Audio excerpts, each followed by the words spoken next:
A good education can change anyone, but not everyone. Alam po niyo kung bakit? Tingnan po niyo yung mga colleagues ko sa House of Representatives. I thought they had good education. I thought they were all taught by good teachers like you. I believe they have valued all our laws and our traditions, as the teachers always say during our years of education. Pero tingnan ninyo yung nangyari. I was only defending our rules in the House of Representatives.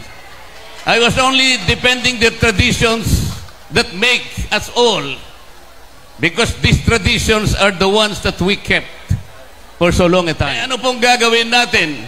Huwag po kayong mag-alala. Marami naman po kayong tinuruan, mas marami po yung magagaling kesa dun sa mapupurol ang ulo. And it is my distinct honor and privilege to introduce our esteemed guest of honor and speaker on this very special day, a day dedicated to the true molders of our future, the teachers who mold the minds and hearts of our youth. Our guest of honor is a fellow of the Harvard Kennedy School on Developmental Leadership. He holds a master's degree in business administration from the Senior Executive Program at the University of the East. He recently earned a doctorate degree in public administration and governance from the University of the Philippines National College of Public Administration and Governance. He is a lawyer by profession with nearly 20 years of professional experience, providing pro bono legal services to the poor and vulnerable, particularly to those affected by unlawful evictions and demolitions. His extensive experience in trial and litigation has prepared him for greater roles and responsibilities in public service. Now serving in his 6th term as a lawmaker, our guest speaker is the incumbent representative of the Sagip Party List in Congress, which advocates for the marginalized sectors of society. Sagip stands for Social Amelioration and Genuine Intervention on Poverty. As a distinguished professor of law himself, our guest of honor is no stranger to the noble vocation of teaching. In fact, it's a calling that is very close to his heart, as he too understands the profound impact educators have in shaping society. And so, my dear teachers, it is with great pride that I introduce to you a man who is deeply committed to advocating for the welfare of teachers, championing vital legislation that will resonate in the halls of Senate. We can proudly call him our teacher's pet, a title of honor for one who stands with us and for us. Together, let us support his vision for a brighter future as he aspires to serve you better as Senator of our Republic, working towards a better Philippines. Ang tanggol ng tagapagturo at ng bayan, please give a round of applause to the Honorable Congressman Rodante Dante Marcoleta.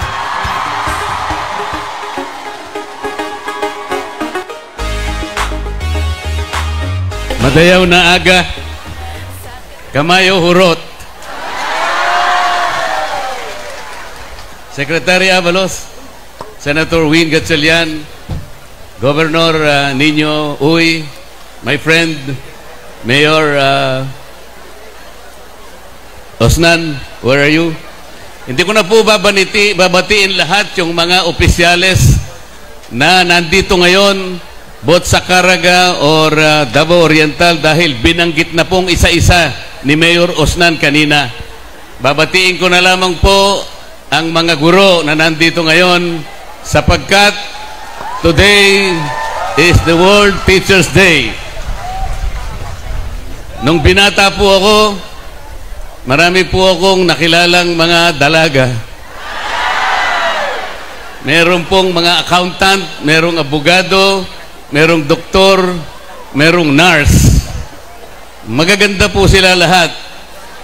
Pero sabi ko, pag mag-aasawa ko, gusto ko teacher ang maging asawa ko. Kaya ang asawa ko po ay isang teacher na kagaya po ninyo. Ang sabi po nila, invest in our teachers and our children will succeed. Naalala ko po yung Magna Carta for Public School Teachers. It's an old law enacted in 1966, some 58 years ago. Doon nakalagay po yung maraming benefits sa mga teachers. Meron po doon na cost of living allowance. Ang sabi po doon, at least the teacher's salary should keep in pace with the living expenses, and the allowance should be given and be based automatically on the living cost index. On an annual basis, the Secretary of Education should submit to Congress, ang sabi po doon, a recommendation for an appropriation for this cost of living expenses. Nangyayari po ba yun sa inyo? Meron pa pong sinasabi na special hardship allowance. Ito po ay yung pong exposure ninyo to difficult situations from commuting to your assignments and other exposures. Ang sinasabi po doon, you should be paid at least 25% of your monthly salary. Nangyayari po ba yun? Meron pa pong sinasabing medical examination and medical treatment which will be given free to all teachers. At kapag ka doon sa medical examination napatunayan meron kayong sakit, you will be treated for free. Nangyayari po ba ito? Sana po darating ang araw makasama ko si Senator Win Gatchalian para kaming dalawa po by the oversight function of the Senate. Titingnan po nating mabuti kung napatutupad na mabuti ang Magna Carta for Public School Teachers. Ang sinasabi po kasi, the declaration of policy is to promote and improve the social and economic status of public school teachers, their living and work conditions, including the requirements for employment and career prospects. 58 years after the enactment of the law, we have yet to fulfill the realization of this declared policy. Kaya kailangan po siguro, total nandiyan naman si Senator Win, baka sakali pong magkita naman kami sa susunod na Senado. Meron pa pong isang sinasabi about teachers. A good education can change anyone. May I propose a little amendment? A good education can change anyone, but not everyone. Alam po niyo kung bakit? Tingnan po niyo yung mga colleagues ko sa House of Representatives. I thought they had good education. I thought they were all taught by good teachers like you. I believe they have valued all our laws and our traditions, as the teachers always say during our years of education. Pero tingnan ninyo yung nangyari. I was only defending our rules in the House of Representatives. I was only defending the traditions that make us all, because these traditions are the ones that we kept for so long a time. These are time-honored traditions that cannot just be discarded, cannot be erased. The office of the Vice President is not subjected to questions, and that is the well-kept tradition.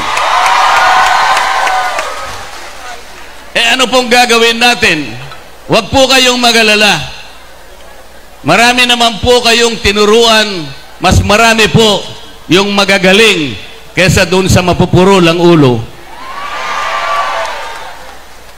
Hindi na po ako magtatagal because we have a flight to catch up. Ang sasabihin ko lamang po sa inyo, kayo pong mga teachers, na alam ko po ang buhay nyo sapagkat ang aking may bahay ay katulad ninyo, I implore that you continue to be heroes. I came here not only to celebrate with you, I came here not only to pay tribute to you, But I came here to seek your solace, your guidance, and your inspiration to what is happening in the House of Representatives. Huwag po kayong mag-alala. Yung itinuro po nyo sa inyong magagaling na estudyante will be kept forever in our hearts.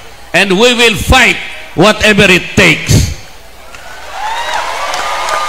I'd like to end by saying this to the people of the municipality of Caraga and to the rest of the people of Mindanao. Gikan sa akong kasing-kasing, gihigugma ko kamong tanan. Thank you. Thank you.